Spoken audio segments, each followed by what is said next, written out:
Hey Yagaho guys, welcome to the kickoff of Season 2 of the GBA. This is Week 1 and the Utah Jasmine are up against the Oklahoma City Thundurus, coached by Alex, who last season was able to pick up a pretty gnarly sand team with Hippowdon, Excadrill, Garchomp, Clefable. It's going to be a tough matchup Week 1, and we did not bring Chansey or Steelix. It's got a lot of powerful physical stuff that I didn't feel like Chansey was going to be able to really shut down anything, and the physical stuff he does have has a lot of ground fighting and water with Feraligatr, which was not seen. So yeah, we didn't bring that, and because of that, there's no Stealth Rock that we have access to, and that means we can't just force switches and rack up damage with Stealth Rock, so we're out of the defensive comfort zone, and so this team's a little bit more offensive than I would normally like to bring. So it starts off at the top with stuff I brought on the sides of the screen. It's got 3 attack Zapdos, just with Substitute thrown on for good measure. Leftovers mostly to cancel out sand damage. Standard Crocoon because he has no water absorbs, so why not? Life Orb Whimsicott's going to outspeed anything on his team, barring Scarf or Sand Rush, and get it with a nice stab. Moonblast. Had to have some form of Rapid Spin. If I can't have rocks, neither can he. So Hitmontop was a must, and just 3 other nice solid attacks with Assault Vest to maybe live a surprise hit. Gothitelle is there, absolutely crucial. It's the only thing that I'm really comfortable taking on Clefable with, as it can trap it in there, taunt, and then outboost it with Calm Mind, and just Psychic it down. Grass Knot also for Hippo. If we can get Sand like out of the way really quick, that will be great. And then Cloyster is running special. I felt for whatever reason he was a little bit weaker on the special side. That's probably mostly because I was 99% sure he would bring Hippowdon, which, you know, Cloyster's super effective against anyway. But anyway, just Surf and Ice Beam with that Shell Smash, and yeah, let's get the battle underway. So as for who to lead with, thought about Suicune as it would be pretty great against a number of things, but it would be really bad against Thundurus, as I would have to immediately switch and give him a free Nasty Plotter sub. So I just decided to go with Zapdos, as that would be pretty neutral against anything, shouldn't be totally threatened out by any individual thing right off the bat. And Hippo comes in. So, 1 of 2 moves here. We can just either immediately HP Ice or go for a sub, and I will certainly take the information about his set, so I go for sub, and we dodge a yawn, which is excellent. So now we can just go for that HP Ice, as we got a free sub out of it, and see what he wants to do. He didn't go for Stealth Rock, so we don't have any long-term problems yet. Goes for Stone Edge and hits, so that's good to know that he has that. We can either sub again now, potentially try to PP stall it with pressure, but without Roost, that's not really going to be a viable option. So HP Ice did about 50%, which, yeah, of course, HP Ice is set to 60, not 70 this generation, so it's not going to be a 2-hit KO. And instead of going for that, I think we're going to drop in Gothitelle here. Take an Unstab Stone Edge, trap it in there, and try to Grass Knot, since it's already weakened, and finish it off and get Sand out of the way on turn 3. Unfortunately, he double switches, which is a great play, going into Excadrill, and I cannot leave Gothitelle in here. I absolutely have to have her around for Clefable. Killing Hippo with her would be a nice bonus, but Clefable is definitely her #1 target, and that's why I'm going to have to keep her around until Clefable is gone. So we're just going to switch in Hitmontop, which is a pretty alright switch into Excadrills. It's going to get Intimidate off. If it wants to Swords Dance, it'll only be at +1, and if it wants to go for a hit, it can enjoy a nice close combat. So that's what we're going to do. We're going to go into Top Man, get an Intimidate off, see what it wants to do, and it wants to X-Scissor, which would be super effective to the Goth, but resisted by Hitmontop. So, most likely we'll switch, as it's, you know, at -1, but just in case it doesn't, I'm not going to go for Stone Edge and, you know, take some significant damage from an EQ, even though it is -1. All while doing a, you know, quarter damage hit with Stone Edge. So I'm just going to go for close combat. His only fight resist, I believe, is Thundurus, which should take some from it. And that'll also lower my defenses, which, because of Assault Vest, I don't know, might bait him into going for a T-Bolt and trying to do that. So anyway, Sandstorm goes away, so he gets a little bit of HP back this turn, and I calc Stone Edge at, I believe, like 80 to 100%, something like that. This is max attack Adamant Hitmontop, so that sounds pretty promising, and if we can get this thing out of the way early, that would be a great boon. And yeah, we should be able to live this, as we're essentially at neutral special defense with the AV and close combat canceling each other out. So here's T-Bolt, we live it pretty handily, and Stone Broadside rears its ugly head. And that is why Stone Edge is the worst move in the game. So, Hitmontop is now ruined, as we can't do this Song and Dance again. We have no Wish Pass or anything like that. So, number of things on the team that we're going to kill Thundurus with now that Stone Edge missed are going to be doing like about 50% or so. So I figure getting a Sucker Punch on there and getting some additional damage on there, especially with lefties, is going to be appreciated. So hoping that Hippo does not actually pack Stealth Rock. Maybe I can just not give him a chance to set it up. That would be great. But ultimately, we're just going to go for Sucker Punch here. And there's just nothing I want to switch into Thundurus is the problem. So he just Volt Switches in case I decided to switch out and try to save Hitmontop for some fairly useful death fodder, actually, with Intimidate. But anyway, I'm just going to get Switch Advantage instead of him with that Volt Switch. You know, we're kind of having to play this because of the way I decided to bring the team this week as a sort of an offensive team where you just sacrifice guys and then get initiative that way. So Jupiter the Monkey comes in, and we're just going to drop in Cloyster, as it should be able to live most things, I hope, although I know I have had Life Orb, Fire Blast, one-shot my max Special Defense Cloyster in 4th Gen, although that was with 120 power Fire Blast. But anyway, we're going to drop in Cloyster. It would be nice to go for Spikes. I would love to get some kind of entry hazard up, but ultimately we're just going to go for Surf and hope this thing is not Focus Sash. When I show him Surf, he's probably not going to fear Ice Shard. So if he does hang on with Sash, that's going to be pretty bad, as I also just sacrificed my only priority user on the team. So just going to hope we can live this hit, hope we can get off a Surf, and you know, perhaps end up trading Cloyster for Infernape. I guess I would do that, given that Cloyster was, you know, kind of the 6th edition. It wasn't actually integral to what we were trying to accomplish with this team, but most of this therefore, I can get a chance to, you know, Shell Smash and win the game. So anyway, he ends up to be Life Orb, so I just Surf, take him out, live with not too much, as Life Orb Close Combat hurts. Thankfully, I do have close to max HP, so that worked out alright.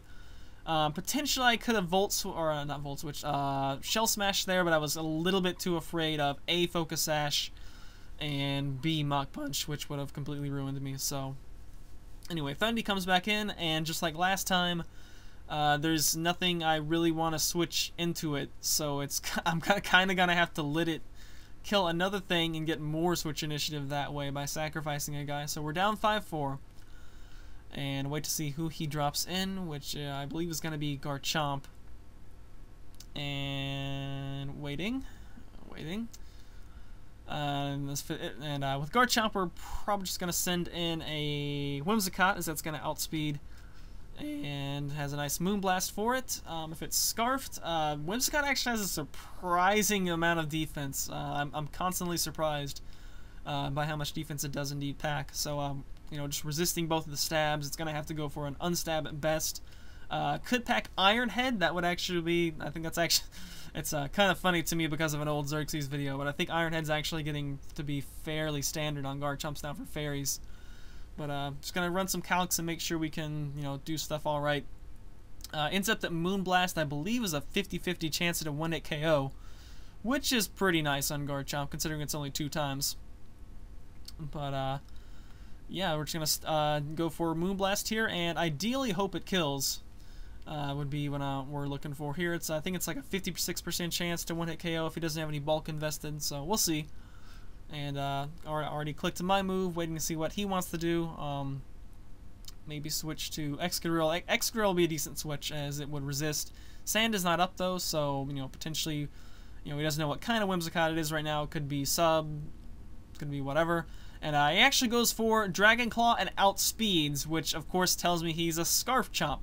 I believe he said that was a misclick. I don't know if it was an actual like slip of the finger or just, oh whoops, that thing is half a second after you click the move, oh, that thing's a fairy now. That was awful. So we got a free turn here, and I don't know what but I can't really capitalize on the free turn too much, so I'm just gonna go for Giga Drain, and in comes Clefable, which at least we covered some of the Life Orb damage that we just took and get about back to where we were, so we don't really lose any from Life Orb, I guess. And well, here's Clefable, so you know what I'm gonna drop in now. It's gonna be Gothitelle, and he's gonna Flamethrower. And excellent, this is precisely what we needed to have happen, and it's time for Gothitelle to fulfill her purpose, which is to kill Clefable. So we're going to immediately go for Taunt and make sure nothing crazy happens, as he's just going to go for Moonblast, which is, pretty much the exact thing he should be doing. Yeah, just going for damage, it's going for hits. Flamethrower Burn's a possibility, but special attack drop is also going to be helpful, and of course Moonblast is going to do way more damage due to stab, so we're just going to get Calm Minded up. I don't know if he's going to be physically or specially defensive with Clefable, but we're definitely going to get at least +2 special attack before I go for hits. As here we go, we're at +2/+2, I believe, and Moonblast does get 1 special attack drop, so I'm only at +1 special attack, so we got to go for 1 more. Taunt wears off, and here's a little bit of a decision point. There's a good chance he'll just predict me to taunt again and just keep going for Moonblast, but just in case he wants to try to do anything cute, I decide, you know what, let's just reapply Taunt and make sure nothing bad happens. I'm at comfortable enough HP that I can still take a number of Moonblasts remaining, and I'm not really that fussed about trying to get up to +6/+6 with Gothitelle or anything like that. We're not exactly in a position to outspeed and kill anything else, so Psychic does... looks like about 55%, and then Lefties gets it back up to about 50, so that's a little bit questionable, but I think it's going to be alright. I believe Taunt wore off there too, so let's just go ahead and get it out of there, and Clefable goes down, so there you go, Gothitelle. Good job, you did exactly what I asked you to do, and now we can let you go to Garchomp and hopefully send in something else. Job well done. So interesting that Garchomp is actually who he chose to get the revenge kill here instead of Excadrill. I understand why Thundurus wasn't used, as Gothitelle of course had +3 special defense, so maybe it wouldn't be able to kill despite being pretty heavily weakened. But because Garchomp is the one who gets the revenge kill here, I can see clearly it is scarfed onto Earthquake, and we have a guy who's immune to Earthquake. We also have a guy who's immune to Dragon Claw, so I don't know what his other 2 moves are, but anyway, we should be able to go into Zapdos here and get a free sub up, and that will be pretty great. Just a completely free sub, as he's forced to switch, of course. And we can just use whatever super effective move against whatever wants to come in. I believe we have a super effective move against everything on his team. Yes, between HPI, although Discharge I believe would do equal amount as HP Ice would to Thundurus. So just going to click sub and see what he wants to go to first to deal with Dose. Just going to be sitting behind a sub, gaining some leftovers. Hippowdon might be an option, as it's going to set up Sand and negate the leftovers gain, which would be nice. Excadrill might be okay. He's got a couple of ground type options. Hippo's gonna be the choice, as it's gonna of course put up Sand, and we're just gonna put up a sub. And again, we can 2-hit KO it with a HP Ice, so that looks to be something we'd be interested in doing. But at this point, I look at Zapdos' HP and I realize Zapdos is probably not gonna live much of anything that's gonna come in. So once again, Stone Edge breaks the sub, and here I decide to go for a second sub. Now, arguably I should not have done this, but I figured, well, I missed the Stone Edge, he's already hit 2. If I can get a Stone Edge to miss and kill this Hippo for free, that would be pretty amazing. Of course, he could have also just slacked off and then been back at more than I was dealing with HP Ice, so I don't know. I felt like if he missed the Stone Edge there on this sub, it was a really, really good spot for me to be in. And of course, he did not miss the sub, or did not miss the Stone Edge there, so oh well. So I'm gonna HP Ice again, although I really should Heat Wave, except that might miss too, I guess. As yeah, that Heat Wave should kill, and it's gonna be doing pretty nice against Excadrill should that want to come in. Which at the time I was thinking Excadrill was Assault Vest, mostly because I had seen another one of his battles from last season, and I noted that he had Assault Vest Excadrill, so it was definitely on my mind. I don't think I had yet confirmed it, but I was definitely up there in top couple item choices, especially when he did in Swords Dance on the first turn, or the first time it was in. So anyway, just gonna HP Ice instead, and yeah, when I see that damage, I'm pretty sure that's Assault Vest. So yeah, well, rock moves, don't have perfect accuracy, so at this point I look at the rest of the team and I decide Zapdos isn't really going to be able to do much. It can KO Hippo, but Suicune can do that as well. Garchomp, it's going to get outsped by and killed. It's going to get outsped by Thundurus, so I decided to just, you know, we'll just go ahead and go for Heat Wave here. And if we can get a Rock Slide or a Stone Edge Mist, that would be great, and we don't get either of those, so oh well. Sandstorm does go away now, though, so at least Excadrill might be slower than some things, but I believe it's only going to be slower than Whimsicott, which is not going to get brought in, as now that we know what is Assault Vest, Whimsicott's not going to be able to kill it very effectively, as it just has attacking moves to deal damage, no Leech Seed shenanigans, anything like that. So, gonna drop in Suicune here, and this is a interesting turn. I've thought about Calm Minding, since I'm pretty sure he's AV now, and this is not going to have a threat to Swords Dance Up or anything, but Earthquake is still going to hurt, and I guess I just didn't want to be at lower hit points and then have Thundurus come in, so I just decided to go for Scald, maybe try to get a burn, and maybe then set up. Hippo comes in one more time to set up Sand once more, and now, of course, Thundurus is going to come in. So if I had to identify the worst play I probably made, it was probably that. Not Calm Minding there. Of course, if I get a Calm Mind set up, Hippo comes in. I'll, of course, outspeed and kill it. And then I've got a +1 special defense to take this Thundurus on with. And Skull will also definitely be a KO, as we're not invested in special attack whatsoever. But without the Calm Mind, it's going to be close. And if he has any bulk, it's not going to be... probably not going to KO. So here comes the T-Bolt. Of course, we do live it because Suicune is that good. We Scald. It gets the burn, but it does not get the kill. So yuck, yuck, yuck. Would have liked to have that +1. I don't know if it really would have mattered in the end, as I still would have only been at about like half HP at best. And then Excadrill can probably still come in. Yeah, between Excadrill and Garchomp, I'm pretty sure they could have worn him down. Despite neither of them being able to boost or anything like that. So, thanks to the burn, it would appear that we're going to be able to get this thing dead. Sand and, I think, what's the order? I know Sand goes before Lefties. It should be like Sand, Lefties, and then Burn. So he's going to net lose 1/8, which I believe will be enough. But yeah, I could go to Whimsicott and survive a T-Bolt and try to have that happen, maybe to stall out another turn of Sand, as he would die to burn, but I don't think Kuhn's going to be able to live anything at that low of hit points, so we're just kind of going to be up to Whimsicott here. Of course, we're going to be able to deal with Garchomp, well, depending on what his other two moves are. So Excadrill is going to be here, and it's kind of just how much does Giga Drain do?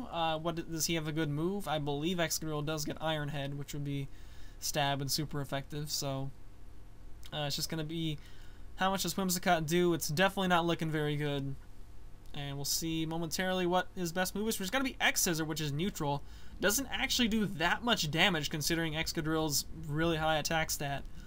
But Giga Drain does a decent chunk, but it's not going to be enough with Life Orb and X-Scissor whittling away. We are going to be able to make it be a 3-hit KO, which I think that's a moral victory, getting Whimsicott 3-hit KO'd by an Excadrill. But not exactly seen as the most bulky thing in the world, but Excadrill is going to finish us off here with X-Scissor, so oh well, it was a pretty good game to open up the season with, and I kept it at 2-0, of course, differential does matter in the GBA, so you know, we're able to avoid losing out too big, and yeah, next week is going to be up against Tubes of the Arizona Deoxys. That's going to be a really tough one as well. We got a couple of tough games to open up the season, so hopefully we can at least keep them competitive and keep them fun for you guys to watch. So thanks for watching, guys. Another thing, too, if you guys want to leave comments for a press conference type thing, you know, like after a match, people ask the coach's questions. Why did you do this? You know, why didn't you do this?